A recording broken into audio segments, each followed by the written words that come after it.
এ বন্ধু, তোরে আমি খুঁজে বেড়াইতেছি, যাবি? কই যাবি তুই? তুই জানোস না ওই জায়গায় কম দামে বেল বেচতেছে? আজকে তো মানে মেলা বইছে, কম দামে বেল বেচতেছে। আচ্ছা চল চল।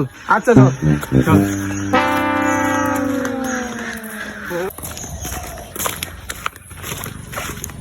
ভাই এটা কি পাকা? পাকা বেল ভাই, এটা দাম কত ভাই? 500 কম কত? একটু কম রাখেন। এ দাম বেশি হয়ে যাবে। আমি দিমু কত এরকম? 200 200? হ্যাঁ আচ্ছা আরে ভাই 100 টাকা রাখেন। না ভাই 200 এ বেলে এটি কি, এইসব কি? আরে এটা কি গরু না বেল ভাই? আচ্ছা চলেন, এটা লইয়া চলেন। চলুন। টাকা দিমু না ভাই, পরে টাকা দিমু, পরে টাকা দিমু। ভাই ধরে দিন। ওই ভাই দাও দিয়ে no, no, no, no.